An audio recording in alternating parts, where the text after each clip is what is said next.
coração de cada um, abrindo o coração de cada um para que possamos estar aprendendo mais do Senhor, para cada dia agradar mais o Senhor. Abençoa nossas vidas, perdoa, Senhor, os nossos pecados e vê se há em nós algum caminho mau, ó Pai, e endireita, Pai, as nossas vidas, nos teus santos e retos caminhos. Em nome de Jesus eu te peço, Pai, e te agradeço. Amém.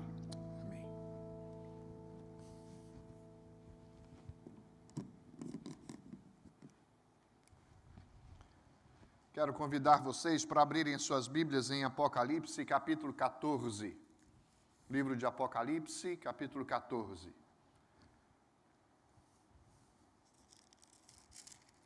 Nós vamos fazer a leitura de todo este texto, todo esse capítulo.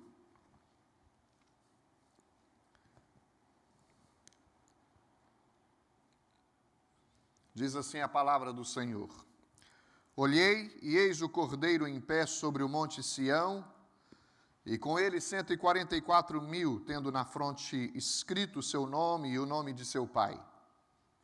Ouvi uma voz do céu com voz de muitas águas, como voz de grande trovão. Também a voz que ouvi era como de harpistas, quando tangem a harpa. Entoavam um novo cântico diante do trono, diante dos 4 seres viventes e dos anciãos. E ninguém pôde aprender o cântico, senão os 144.000 que foram comprados da terra. São estes os que não se macularam com mulheres, porque são castos.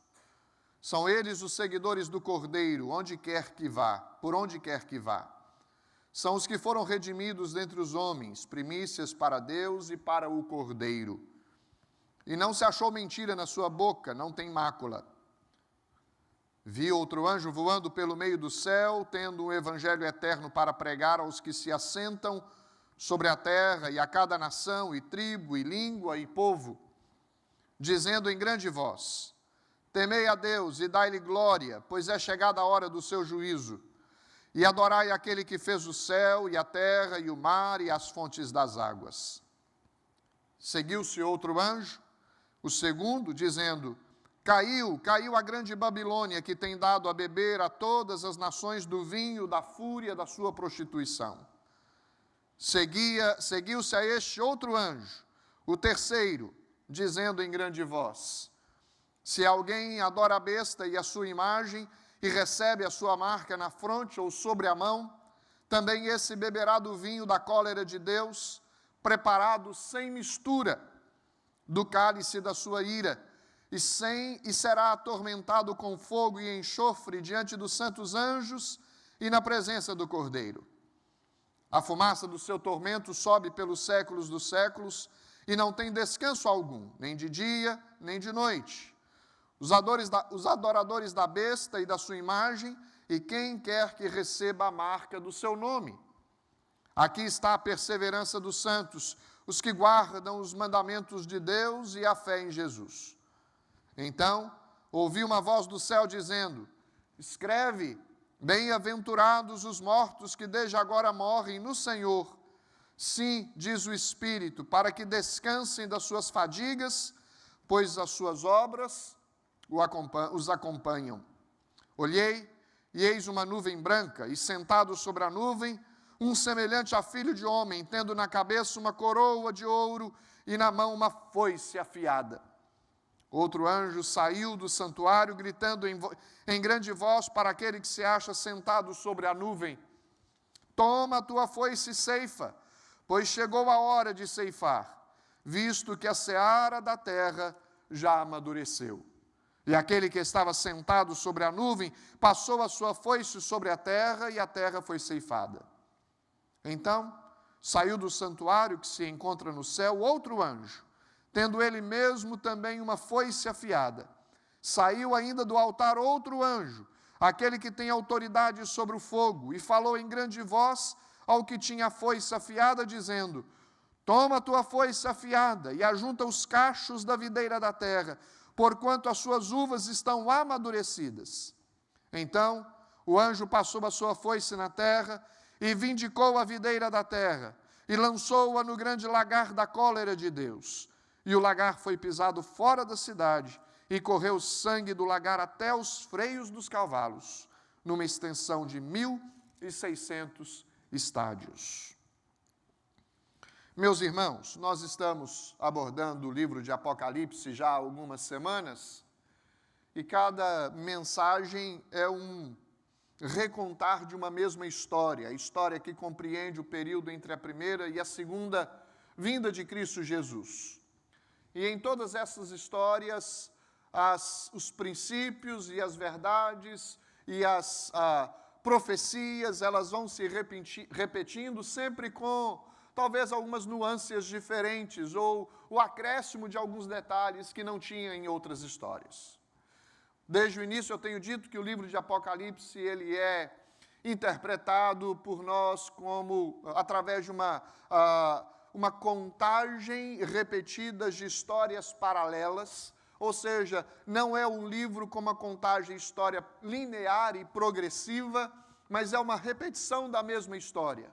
Nós vimos que o número 7 tem um significado extremamente importante no livro de Apocalipse. O número 7 revela um número completo, perfeito, e desde o início do livro nós vemos a história se repetindo com a ênfase do número 7.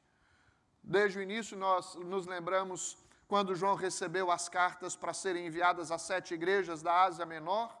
Depois nós vemos a abertura dos 7 selos, quando o Cordeiro foi assunto aos céus, o único que era digno de abrir o livro que estava na mão direita daquele que estava sentado no trono. Depois nós vimos também as 7 trombetas sendo tocadas. Todas essas manifestações eram expressões de Deus de tanto juízo, de profecia sobre juízo, quanto também de oportunidades para que houvesse arrependimento e volta para o Senhor. É a história da igreja. O livro de Apocalipse é a história do Cristo vencedor, que trouxe também essa vitória à igreja, a igreja de Cristo Jesus. E a igreja precisa entender qual a sua função, por que nós estamos neste mundo, o que é que nós aguardamos, de onde nós viemos, para onde nós vamos, como foi o começo da história, como será o fim da história. Sobre todas essas coisas estão em detalhes no livro de Apocalipse. E hoje nós vamos ver 7 vozes que são proclamadas no capítulo 14, destacando a vitória do Cordeiro e da igreja do Cordeiro. E eu quero acompanhar com vocês tanto a releitura e destacando alguns pontos neste capítulo 14 do livro de Apocalipse. A primeira coisa que vamos ver é a vitória da igreja. O primeiro verso diz: olhei.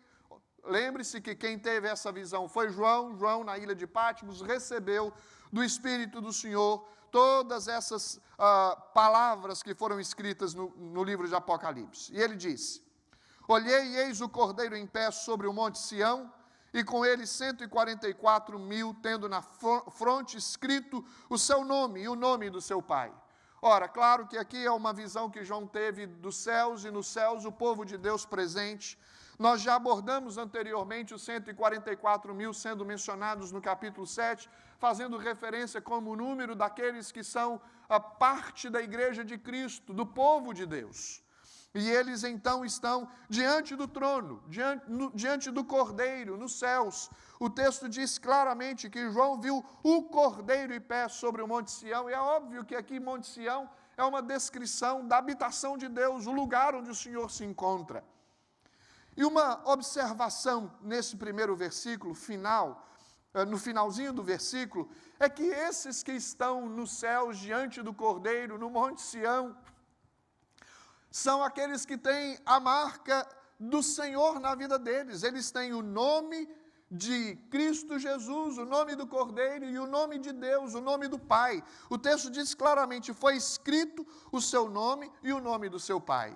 Qual é a ideia? O que nós precisamos entender com este nome? É um nome de identificação. Este é o povo de Deus, esta é a família de Deus, essa é a noiva do Cordeiro.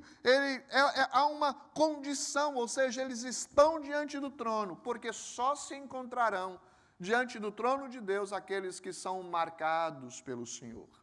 Nós vimos em uma mensagem anterior de que Os que não são de Deus, eles têm uma marca. Os que são de Deus, eles também têm uma marca. A marca da besta será evidenciada na vida dos ímpios, mas a marca dos salvos, a marca de Deus será manifestada, será evidenciada na vida dos salvos. E olha que o versículo 2 diz assim: ouvi uma voz. Esta é a primeira voz que João ouve aqui neste capítulo 14 de Apocalipse. Ouvi uma voz do céu, como voz de muitas águas. Veja que é uma voz que desce dos céus, não é uma voz que sobe da terra para os céus, mas que desce dos céus. Uma voz do céu como voz de muitas águas, como voz de grande trovão. A ideia de volumidade, a ideia de intensidade. Como voz de grande trovão, também a voz que eu ouvi era como voz de harpistas, quando tangem a sua harpa. Entoava um novo cântico diante do trono, diante dos 4 seres viventes e dos anciãos. E ninguém pôde aprender o cântico, senão os 144 mil que foram comprados da terra. João tem uma visão, João vê o Cordeiro em pé diante do trono, os 144 mil, ou seja, a igreja, o povo de Deus diante do Cordeiro. E esse povo louva, adora, bendiz, canta o cântico da vitória, o cântico da salvação, o cântico da proclamação daquele que é digno de receber toda honra, glória e louvor. É um cântico que é entoado por aqueles que compreendem, que conhecem esse cântico, porque é discernida pelo Espírito de Deus, é um cântico dado por Deus àqueles que estão diante de Deus para cantarem adoração e louvores ao nome do Senhor.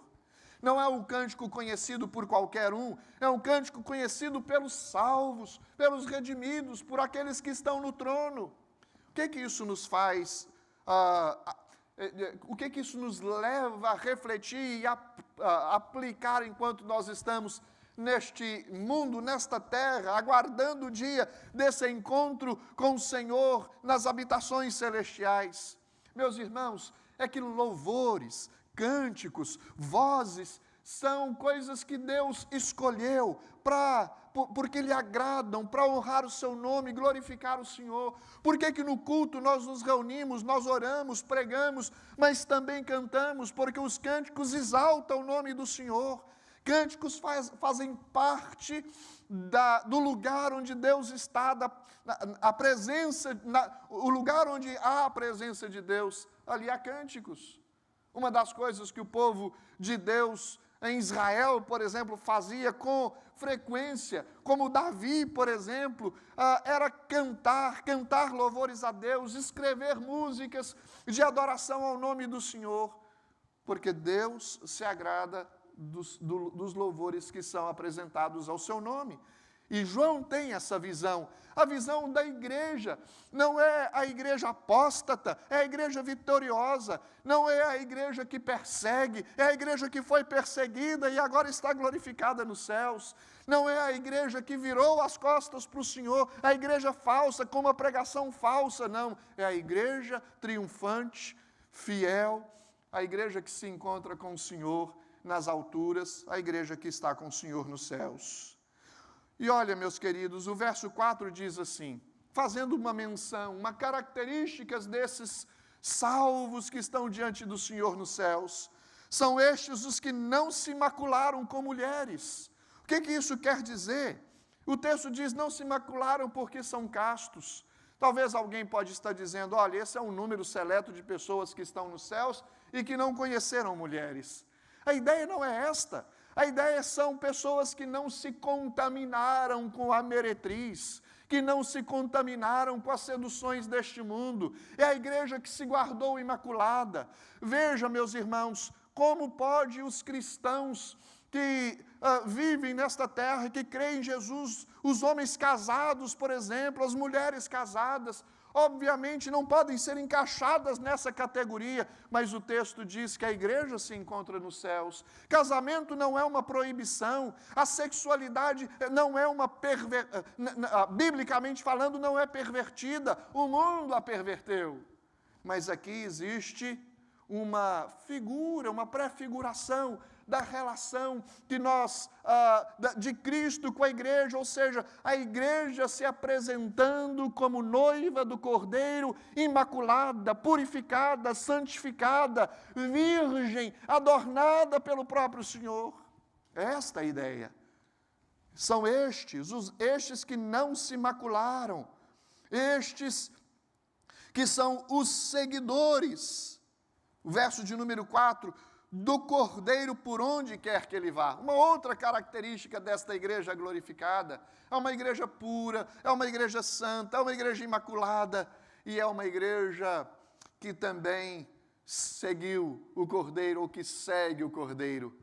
Meus irmãos, seguir aqui é a ideia de discipulado, são os discípulos de Jesus, os que amam o Senhor. A ideia não é apenas de filiação a uma igreja visível, mas é uma integração na igreja invisível, a igreja de Cristo Jesus. E aqueles que resolveram seguir o Senhor, aquele que quer vir a mim, negue-se a si mesmo, toma a sua cruz e siga-me. E estes que tomaram a sua decisão são vistos por João nos céus, como fazendo parte desse coro santo, fazendo parte desta igreja gloriosa, louvando e bendizendo o nome do Senhor. São os que seguem o Senhor. O Senhor Jesus foi para a morte, e ainda que seja necessário morrer, estes que estão no céu, eles se mantiveram fiéis até a morte, e o Senhor lhes deu a coroa da vida. Veja que para nós que estamos inseridos no tempo, há coisas que já são e que ainda hão de acontecer, mas para Deus as coisas espirituais já são. Deus não está restrito ao tempo, Ele é eternamente. O que foi antes, o que é hoje, o que será amanhã, em Deus tudo já é. E nós já somos a igreja que João vê. No tempo que ele escreveu, ele já via e já era uma realidade. É a igreja dos salvos, dos redimidos, a igreja que foi comprada com o sangue do Cordeiro, se encontrando nos céus. O verso 4 ainda diz, são os que foram redimidos dentre os homens, primícias para Deus e para o Cordeiro. Primícias aqui é uma descrição do povo de Deus, são os primogênitos do Senhor, são os que foram redimidos, comprados dentre os homens. E o verso 5 diz, e não se achou mentira na sua boca, não tem mácula, não são manchados, foram lavados pelo sangue do Cordeiro.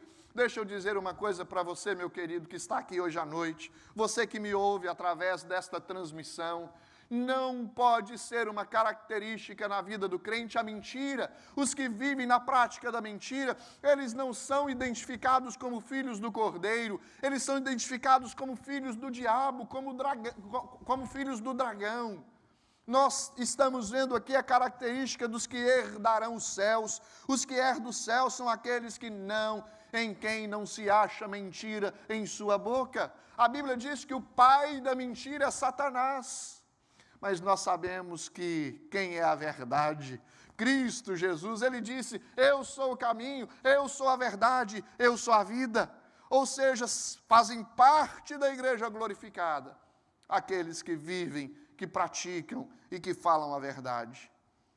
A igreja vitoriosa, os versos de 1 até o verso 5. O verso 6 fala sobre o poder do Evangelho, a dignidade do Evangelho. Olha, a segunda voz é tocada, é ouvida. O verso 6 diz, vi outro anjo voando pelo meio do céu, tendo o Evangelho eterno para pregar. Veja que pregação não é uma função dos anjos, eles anelaram a entender por que Deus deu isso à igreja. Não é a função deles. Agora João vê que o Evangelho eterno para pregar aos que se assentam sobre a terra foi manifestado através desse anjo que João viu voando pelo meio do céu. E ele prega a cada nação, e tribo, e língua, e povo. A ideia é que o Evangelho que é pregado, ele é também autenticado, há uma dignidade deste Evangelho. É o Evangelho da graça, é a verdade de Cristo Jesus, é o Evangelho do reino, que não é negado pelos anjos. E diz esta voz, no verso 7, temei a Deus e dai-lhe glória, pois é chegada a hora do seu juízo, e adorai aquele que fez o céu, e a terra, e o mar, e as fontes das águas. Olha, duas coisas que precisam ser identificadas aqui, porque há uma recomendação desta voz a que se adore ao Senhor, mas que também se tema ao Senhor. Por quê que essas duas coisas são apresentadas? Porque o Evangelho é o Evangelho que prega salvação, mas é o Evangelho que também anuncia o juízo, anuncia a condenação. Temei o Senhor, porque o fim virá, o juízo virá. Como está a sua vida? Como é que você enfrenta as coisas espirituais? Como está o seu relacionamento com Cristo? A sua comunhão com o Salvador? A sua vida identificada como discípulo de Jesus? Como aquele que segue a Jesus? Você é um crente nominal apenas? Ou é alguém que revela através da sua vida que você pertence ao Senhor? Temei ao Senhor e adorai ao Senhor. Temei ao Senhor, porque se não houver uma rendição, uma entrega, uma confiança absoluta, se não houver uma fé verdadeira, genuína, em Cristo Jesus, a Bíblia diz que os que não creem perecerão, mas os que creem, eles serão salvos. Todo aquele que crê é salvo. A Bíblia nos afirma isso, a Bíblia nos relata isso, e o texto diz: adorai aquele que fez o céu, o mar, e a terra e as fontes das águas. É a Ele que nós adoramos e louvamos por quem Ele é, por que Ele fez, louvamos pela salvação que nos deu. Aqui o Evangelho que é autenticado, é o Evangelho que é pregado, é o poder do Evangelho manifestado sobre a terra, e Ele vai cumprir com o seu propósito até o fim. Nada pode o deter. Esta é a segunda voz que João ouve nesse capítulo. A terceira voz, a partir do verso 8. Seguiu-se outro anjo, segundo dizendo: caiu a grande Babilônia, que tem dado a beber todas as nações do vinho da fúria da sua prostituição. Na verdade, Babilônia é um aliado do dragão. Na verdade, Babilônia seduz os homens, tenta os homens. Nós sabemos que a besta que emerge do mar, no capítulo anterior, a besta que emerge da terra, são aliados do dragão. Aqui um terceiro aliado. A besta que emerge do mar é uma simbologia desses sistemas econômicos, políticos, sociais, que dão as costas para Deus e não querem nada com o Senhor. Sendo agentes de Satanás, são os impérios mencionados, tanto no passado quanto também no presente, que acabam sendo instrumentos para conduzir o povo a um domínio debaixo da ação do príncipe deste mundo. Babilônia é um outro aliado para seduzir os povos.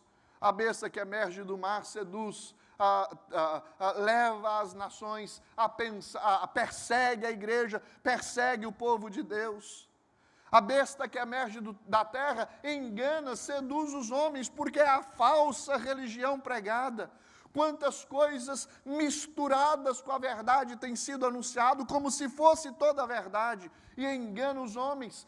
Falsos profetas, falsos apóstolos estão se levantando hoje em dia. Pessoas que são contra Deus, são anticristos, que se levantam na história para se oporem contra as coisas espirituais. E aqui uma sedução, há uma tentação desta Babilônia, a grande meretriz, e os homens se deixam esvair por ela.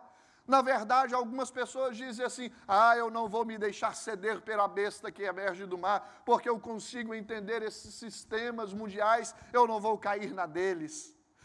Também não vou me deixar enganar pelos falsos apóstolos, pelos falsos mestres, pela igreja falsa, pelo joio que está no meio do trigo, pelos que camuflam a sua espiritualidade, ou, na verdade, a sua falta de espiritualidade, se apresentando como ovelhas no meio dos lobos, sendo eles lobos vorazes.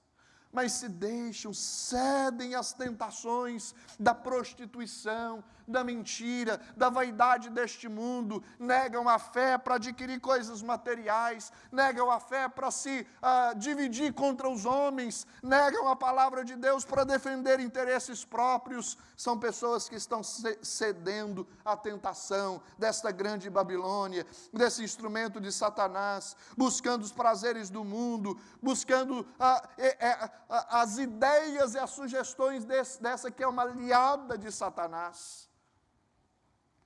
Esta é a terceira voz que João ouviu.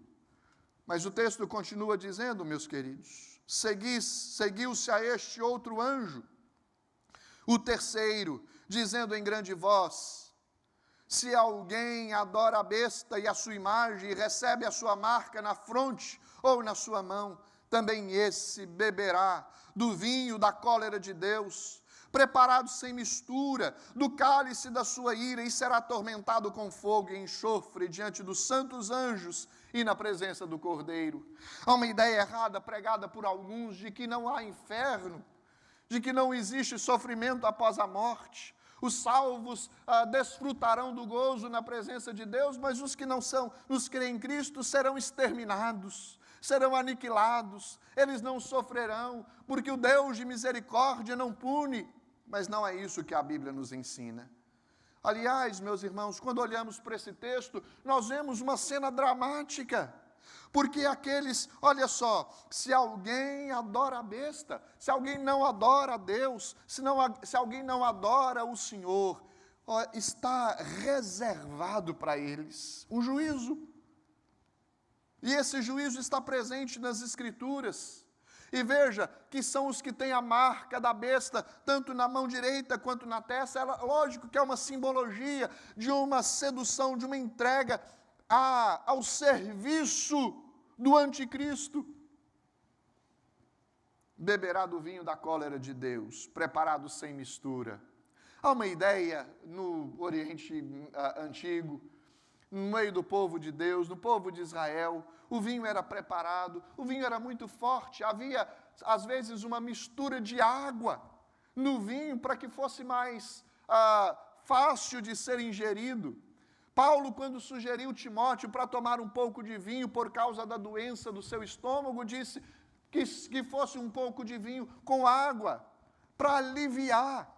A ideia aqui do texto é, certamente João e os que escreveram e leram, entenderam, e agora Deus nos traz a clareza, olha, meus irmãos, de que o juízo de Deus é sem mistura. Veja que o texto diz, preparado sem mistura do cálice da sua ira, e será atormentado com fogo e enxofre diante dos santos anjos e na presença do Cordeiro. Tanto o Cordeiro de Deus quanto a Igreja de Deus presenciará o juízo de Deus sobre o anticristo, sobre os demônios, sobre os infiéis, sobre os ímpios, sobre os que viraram as costas para o Senhor, sobre os falsos profetas, sobre os que negam o nome do Senhor. E a fumaça do seu tormento sobe pelos séculos dos séculos. É um juízo sem a graça. É a manifestação da ira de Deus. E o texto diz, eles não têm descanso. É uma fumaça que sobe pelos séculos dos séculos. Assim como a vida na presença de Deus é eterna, no juízo, uma vida sem desfrutar destas bênçãos celestiais, também será uma vida em sofrimento eterno. Não haverá descanso nem de dia nem de noite. Os adoradores da besta e da sua imagem, e quem quer que receba a marca do seu nome, aqui está a perseverança dos santos, os que guardam os mandamentos de Deus. E a fé em Jesus, a igreja fiel, é a igreja que confia no Senhor, que segue a sua palavra, que obedece os seus mandamentos, que ouve a voz do seu pastor, que é Jesus, e segue este pastor. E chega no final da história, chega na presença de Deus e diz, olha, não foi em vão, a minha fé não foi em vão, há sofrimento para o ímpio, mas para nós os que cremos, nós desfrutamos das bênçãos celestiais. Estamos na presença do Senhor. Por isso que o texto diz que aqui está os que perseveraram, a perseverança dos santos, ou seja, os que mantiveram fiéis até o fim. E aí vem a quinta voz, apesar de estar escrito na Bíblia a quarta voz como título aí do versículo 13, na verdade é a quarta porque há uma sequência das vozes dos anjos, mas a primeira voz foi dita lá no versículo 2, e agora no versículo 13 tem a quinta voz. Ouvi uma voz do céu dizendo: escreve, bem-aventurados os mortos que desde agora morrem no Senhor. Sim, diz o Espírito, para que descansem das suas fadigas, pois as suas obras o acompanham. De novo, João vê a vida dos que tiveram a vitória em Cristo Jesus, os espíritos daqueles que creram no Senhor, na presença do Senhor. Bem-aventurados os que morrem no Senhor.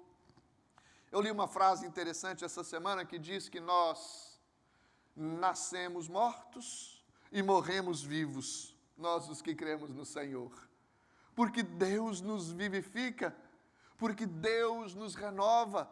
Deus tira de nós o coração de pedra e coloca um coração de carne, e esses que morrem no Senhor são bem-aventurados, são felizes, porque descansam das suas fadigas. Lembra que os ímpios, recebendo a cólera do juízo de Deus, eles não têm descanso, mas aqui os salvos que estão na presença do Senhor descansam das suas fadigas. Eu acredito que não necessariamente teremos, que não teremos trabalho nos céus. Eu acredito que teremos, mas não teremos fadiga. Desde a criação, não foi assim que Deus criou Adão e Eva, deu ordem para eles cuidarem dos animais, mas eles faziam debaixo desta intervenção do Espírito de Deus sobre a vida deles, conduzindo, agindo, controlando, conduzindo e dando a eles prazer para fazerem o que faziam. E o texto diz que as suas obras os acompanham. Alguns tomam essa passagem e dizem assim: está vendo? É preciso fazer boas obras, porque as obras nos levam para o céu. Não é isso que o texto está dizendo. Quem lê desta forma está equivocada. O texto está dizendo: pois as suas obras o acompanham. Não é que as obras levam os crentes para os céus, não. São os crentes que levam as suas obras para os céus. Elas os acompanham. São as obras que são feitas, os atos de generosidade, as manifestações do amor, da compaixão, da unidade do povo de Deus. É a disposição do serviço ao Senhor, de andar nos caminhos do Senhor, de estender a mão para o próximo, de amar ao outro como a si mesmo. São as obras que acompanham os seus servos. A Bíblia diz que nós seremos recompensados segundo as obras que praticamos. Não sei exatamente o que será isso, que recompensa será esta, mas aqui o texto está dizendo que as obras dos salvos os acompanham. O verso de número 14, meus irmãos, apresenta para nós outra cena dramática. Nós vimos dos versículos 1 até o versículo 5 a vitória da igreja, vimos do versículo 6 e o versículo 7 o poder do evangelho sendo manifestado. No versículo 8, nós vimos, meus irmãos, o juízo sobre a grande meretriz, a Babilônia, porque João diz aqui, caiu a grande Babilônia. E nós vemos, olha, neste versículos 9 até o versículo 12, a manifestação do juízo de Deus sobre os ímpios, uma punição sem alívio, sem mistura alguma. O verso 13, a felicidade dos fiéis. E o verso 14 até o verso 16, nós vemos a ceifa, a colheita dos servos do Senhor, dos salvos, dos discípulos. Olhei e eis uma nuvem branca. Lembram que nuvem branca é a nuvem sobre a qual o Senhor descerá. Numa nuvem ele subiu, numa nuvem ele descerá. E sentado sobre a nuvem, um semelhante a filho de homem, obviamente que é uma descrição do Cordeiro, tendo na cabeça uma coroa de ouro e na mão uma foice afiada. É o Cristo vencedor, glorificado, é o Rei dos reis, coroado. nos céus e na terra, diante de todos, ele vem com uma foice na mão. E olha só, esta foice é uma foice afiada, ou seja, ele vem para fazer uma colheita, a colheita dos salvos. A Bíblia diz que a seara é grande e os trabalhadores são poucos, mande trabalhadores para a sua seara. Nós sabemos que a seara está branca para a ceifa, e é o Senhor quem ceifa. Olha só o verso 15, outro anjo saiu do santuário gritando em grande voz para aquele que se acha sentado sobre a nuvem, toma tua foice e ceifa, pois chegou a hora de ceifar, visto que a seara da terra já amadureceu. Ou seja, a igreja está pronta, passou pelo que passou, todas as experiências difíceis, todas as perseguições, todas as oposições, todos os sofrimentos, todos os martírios, todas as dificuldades, todas as lutas, mas ela vence, ela está pronta para ser recebida nos céus, para estar na presença do Senhor, o Cordeiro de Deus, e aquele que estava sentado sobre a nuvem, passou a sua foice sobre a terra, e a terra foi ceifada. E é interessante que a foice colhe o trigo, mas também colhe o joio. Eu me lembro muito bem, quando morava em Rondônia, eu e meu irmão plantamos uma lavoura de arroz. E o arroz, quando cresce, ele cresce mais ou menos dessa altura, e depois de ter dado fruto, secado, seco, ele está pronto para a ceifa. E nós usávamos mesmo como que fosse uma foice, mais ou menos desse tamanho, você pegava um molho de arroz, o fecho de arroz e cortava. E às vezes aquele fecho de arroz vinha misturado com ervas daninhas, com pragas que nasciam no meio do arroz, e nós tínhamos que pegar e bater para separar então os grãos perfeitos e de arroz que eram separados. O único que pode separar a igreja verdadeira da igreja falsa é o Senhor Jesus. Só Ele que tem a sua foice afiada, apropriada e precisa. E o texto, no verso 17, mostra a cena do juízo final, porque a igreja é ceifada, a igreja é arrebatada, a igreja é tirada. A igreja não é aliviada do sofrimento, mas ela é tirada no meio do sofrimento.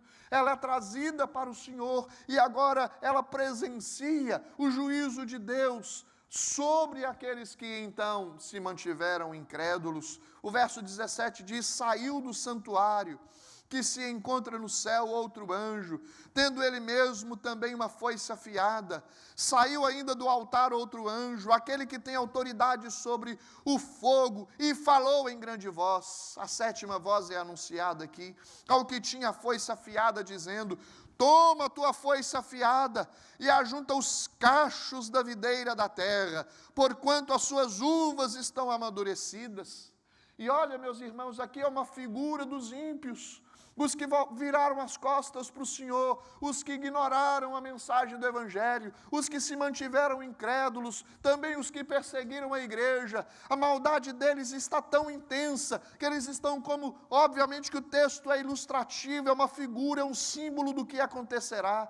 Eles estão amadurecidos na sua incredulidade, na sua maldade, não tem mais limites para eles já estão prontos para a ceifa. E a foice afiada, que colhe os servos, os eleitos de Deus, é a foice afiada também contra os ímpios. Então, o verso 19 diz: o anjo passou a sua foice na terra, e vindimou a videira da terra, e lançou-a no grande lagar da cólera de Deus. E o lagar foi pisado fora da cidade, e correu sangue do lagar até os freios dos cavalos, numa extensão de 1.600 estádios. Lagar era o lugar apropriado onde eles jogavam as suas uvas e os homens pisavam sobre elas, para que então o suco da uva descesse e fosse extraído dessas uvas. E aí a ideia que as Escrituras usam, que Deus revela na sua palavra, é que no dia do juízo será como lagar, onde as uvas serão pisadas, mas será pisada pelo próprio Senhor. É o Cordeiro de Deus que com a sua ira pisará sobre os ímpios. sobre os que perseguiram a igreja, sobre a falsa igreja, sobre os que enganaram o tempo todo, se mostrando como se fosse a igreja, mas sendo a igreja falsa. E aqui eles recebem o juízo de Deus. E é interessante, meus irmãos, que eles recebem a cólera de Deus na sua maior expressão, na sua maior intensidade. É o juízo final sendo manifestado, e o lagar foi pisado fora da cidade. A ideia é, dentro da cidade, a igreja está presente, fora da cidade. O que isso quer dizer? Que a igreja não participará deste pisar de Deus sobre o lagar. Ela está preservada, não há condenação para os eleitos de Deus. Eles foram justificados por Cristo, eles amaram a Cristo, creram em Cristo e são considerados santos, justos diante do Senhor por causa do seu Filho, porque creram no Filho de Deus. E há uma figura interessante no finalzinho que diz que o sangue que sai deste lagar, do lagar, corre sangue do lagar até os freios dos cavalos, a mais ou menos 1,5 metro o freio dos cavalos. E a extensão deste lagar, o texto diz, numa extensão de 1.600 estádios, mais ou menos 360 quilômetros. A ideia é de norte a sul de Jerusalém, de Dan a Berseba. Ou seja, a ideia é toda a terra receberá o juízo de Deus, ninguém escapará. Ou nós somos salvos, receberemos, seremos recolhidos pelo Senhor, colhidos pelo Senhor para herdar as habitações celestiais, experimentar a completação da nossa salvação. Cantaremos um júbilo de triunfo e salvação diante do Senhor e de louvor àquele que é digno de honra, louvores e glórias. Ou nesse dia haverão aqueles que negaram o Senhor, experimentando a ira de Deus, a cólera da ira de Deus, o juízo de Deus sobre as suas próprias vidas. Veja bem, queridos, qual a importância de se pregar Jesus? Qual a importância de levar as pessoas a crerem em Cristo Jesus? Porque sem Jesus, sem Cristo, nós estamos perdidos. Sem Cristo, os homens serão pisados neste grande lagar. Se nós cremos em Cristo, nós seremos salvos desta ira vindoura de Deus. Todo o livro de Apocalipse é um livro que nos chama atenção e que desperta o nosso coração para uma vida de uma santidade maior diante de Deus, para não brincarmos com as coisas espirituais, porque o dia vem. Olha, queridos, a gente olha as coisas que estão acontecendo nos dias de hoje, não há dúvida de que o fim está próximo. Nós encontraremos com o Senhor descerá com uma coroa de glória sobre as nuvens para julgar as nações. A igreja será recolhida e as nações receberão o juízo de Deus. Ou nós somos a igreja que João viu dos glorificados nos céus, ou as pessoas estarão do lado daqueles que serão pisados no lagar. De que lado que você está? Dos que creem em Cristo, na palavra de Cristo, no Evangelho de Cristo? Ou do lado que serve a besta que emerge do mar, cedendo aos sistemas deste mundo? A besta que emerge da terra, cedendo às falsas profecias pregadas aqui e acolá? Ou cedendo às tentações da grande meretriz, negociando a sua fé e cedendo às suas sugestões maldosas, diabólicas, levando os homens a desobedecerem o Senhor? Eu quero encorajar você, meu querido, a não esperar para ver. Tem muita gente dizendo, no final vai dar tudo certo e todo mundo vai ser salvo. Não é isso que a Bíblia está nos dizendo. Serão salvos os que creem em Cristo Jesus. Crer no Senhor Jesus será salvo, diz as Escrituras. João 3,16 diz, porque Deus amou o mundo de tal maneira que deu o seu Filho unigênito, para que aquele que nele crê não pereça, mas tenha vida eterna. Ou seja, os que não creem no Senhor perecerão. Você crê em Cristo? Jesus é o seu Salvador? Você está seguro de que se amanhã se for anunciado o juízo final, você está pronto para estar com o Senhor e cantar este hino de vitória, neste grande coral celestial, louvando e bendizendo o nome do Senhor? Curva sua cabeça, vamos orar juntos. Senhor, nós entregamos nossa vida, nossa mente, nosso coração, todo o nosso ser ao Senhor. Dá-nos iluminação para compreendermos a Tua palavra. Não deixe que nós negligenciemos, meu Deus, a Tua palavra, que nós desobedeçamos os Teus preceitos, que nós ignoremos as verdades do Senhor. Não. Ajuda-nos a sermos obedientes. Livra-nos do pecado, porque se alguém vive no pecado, é porque ainda não tem a marca do Senhor. Para receber a marca do Senhor, o nome de Jesus e o nome do Senhor, precisam renunciar à sua vida, negar a si mesmo e seguir a Cristo.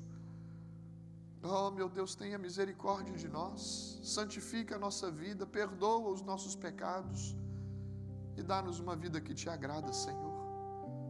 Que no último dia nós estejamos cantando louvores de adoração ao nome do Senhor, celebrando a nossa salvação e o triunfo de Cristo Jesus e da igreja. Que nós não sejamos parte daqueles que serão pisados no lagar, mas que sejamos parte dos 144 mil que são vistos por João, adorando o Senhor nos céus e cantando cânticos de louvores ao Teu nome. Ó Senhor, não nos deixes perder a fé, não nos deixes apostatar da fé, abandonar o Senhor, o Evangelho do Senhor, a Igreja do Senhor, mas que nós nos mantenhamos firmes na presença do Senhor e que seja assim até o fim. Tua palavra diz: ser fiel até a morte, dar-te-ei a coroa da vida. Que essa seja a nossa esperança, de que o Senhor nos sustentará fiéis até o fim, para que assim nós recebamos a coroa da vida. A Ti seja a glória, o louvor e o domínio pelos séculos dos séculos. Amém e amém.